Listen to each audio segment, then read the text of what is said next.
Well, obviously, extremely happy and impressed with our players the second half, how we played and responded. Specifically, I think we were okay offensively the first half, but obviously defensively, number one in transition. For those that have been around this program know that we emphasize that quite heavily. So we had to kind of recheck ourselves at halftime a little bit and emphasize some things. And it starts on the offensive end with taking care of the ball and getting good shots. And I thought we did a much better job of the second half of that and finished around the rim and made better decisions. And then we're able to shut things off in transition in the second half. And going from, I think they had 13 transition points the first half to none in the second half was obviously a adjustment that needed to be made. So happy for our guys and proud of how our bench played, specifically to give our guys that had heavy minutes Saturday at Minnesota a little extra time and some time to rest and a boost, and definitely a very good team win. Greg, I think you called a timeout late in the first half. I think it might have been after they hit a three. Was that what you were talking to you guys in that specific huddle, that get back in transition, identify the shooters? Yeah, that was probably gone over about every timeout every media timeout in the first half. So knowing that they wanted to push it in transition, but it's one thing if they come down and hit a three that's highly contested, but we had totally lost guys in transition, and typically it was, we were just didn't communicate well enough in transition or when we subbed of who had who. They had subbed. We had not done a good job of matching that up and aligning with who we had. So we had to address those issues then, and we addressed them at halftime, and obviously got things figured out and much better in the second half.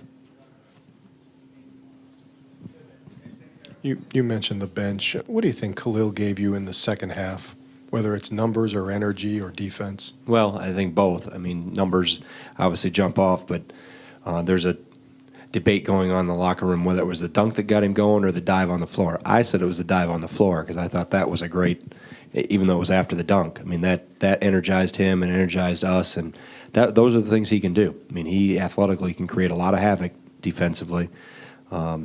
It's obviously well documented or on video of what he does when he's above the rim, but those type of things are what he can bring to this team, and I think that gave him confidence when he came down 2 or 3 trips later and hits the three. So he's a player that really feeds off positive energy and plays like that. As much as anybody we have on this team, I think that really fuels him. Coach, Meach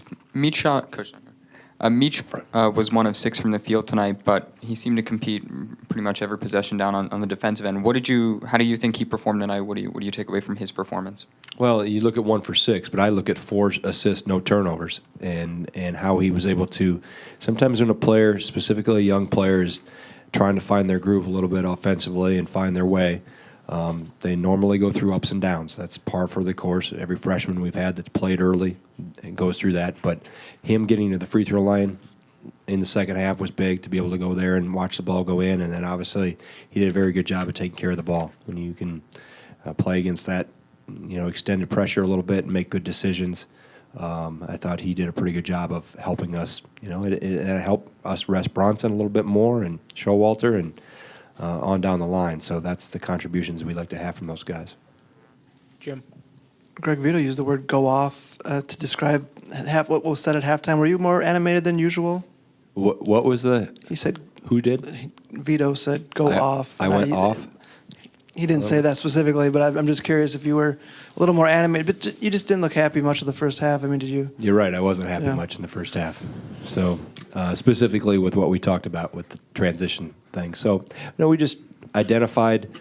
We now, because of technology in the coach's locker room, we can pull we can pull ball screens, we can pull threes, we can pull transition defense, we can pull post play, and I can watch the clips. So I got reminded very vividly of what, happened to us in transition. So it helped me refresh my memory exactly who and when and how. And so we just had to re-emphasize our rules in transition, re-emphasize that probably nobody in the country works on that more than us from October on, and we have to have some pride in that. And they did. They responded. That was the the best thing to see was how they responded. And I'm sure there were several conversations in that locker room before I went in with the coaching staff, halfway through the halftime. They do a very good job of addressing the right issues amongst themselves. So I'm sure anything that I probably didn't say anything new that they hadn't heard from a teammate before I went in there. Tony? You've had a lot of productive bigs come through here at Wisconsin, but have you ever had, especially defensively, but have you ever had a big who just has the ability that Hap has? He seems to have a knack to slip in front of the post and grab those entry passes. Almost every game he seems like he gets one or two that can kind of start a fast break. Have you ever seen a big be able to do it like that before and not get called for a foul every time? Well, I think the one thing, it's his awareness and hand-eye coordination. His footwork is really good, so that allows him to do that. Now, there's some times he's been burnt by it too, where he maybe rolls the dice a little bit too much and doesn't come up with the ball, and we end up giving up a basket. So there's been some times where we've had to tell him to back off a little bit on that and be cautious of when you do it and when you don't. But I think he's unique from the standpoint of he's always a moving target behind the post player. If you watch him, he's always trying to take, he almost plays with the passer's mind a little bit of how he moves around the post, and he's getting better at being a post defender. I think he relied in his younger years or time gone by that he would rely on trying to do that all the time, and now he's playing position defense better and getting more physical when people do catch the ball on him and walling up and holding his ground. So, he's getting better. I think he's learned from film and learned from older teammates and people that have gone in front of him. So that's the nice thing about him. He always wants to get better on both ends. Everybody talks about his offense, but he's asking, too, how he can do things better defensively. Chris? Coach Vito also said the guys have talked about wanting to string those two halves together. What's the key to getting there, and what are the challenges when the next two aren't here? Well, just taking one possession at a time. I don't think there's any magical potion to be able to play two halves consistently, and that's probably the word I've used with this group more than anything is how can we be more consistent? And that's just one possession at a time. Take care of the ball each time down. Get the best shot you can each time down. Try to get to the free throw line. There's, the recipe we've had here for a long time has been, very similar to years gone by, and we just got to continue to get better at it. We are getting better at it. I think I thought we wore them down a little bit. I thought our bench, we're not going to come out and, we play good teams. So we're not going to come out and all of a sudden roll up by 25 in the first half. It's a process that we have to continue to wear teams down and get good contributions off the bench and have a balanced attack. If that happens, great. If we're able to run out in the first half, but understand, are we doing everything well? We weren't in the first half.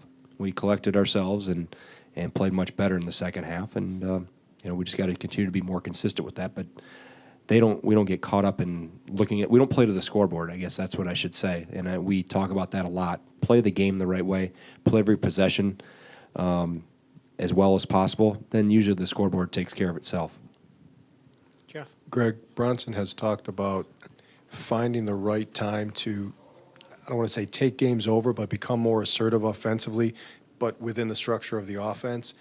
In these last few games, and tonight as well, has he kind of got a feel for when to do that now or developing it now? Because it seemed at times tonight where he really wanted to just say, they can't guard me, I'm going to score. Right. And I think moving him around a little bit has helped, whether it's been positional adjustment or playing him off the ball a little bit more, but also we've had him a little more actions for him. But I think he's also starting to read screens and those things and use screens better. Teammates are screening better for him, and we're still not as good of a screening team as I'd like to be, but we're better. But so I think it's a combination of things, of him being more aggressive, but I think we've also we're better around him in terms of utilizing screens and those type of things. Anything else for Coach? All good? All right, Thanks, thank Greg. you.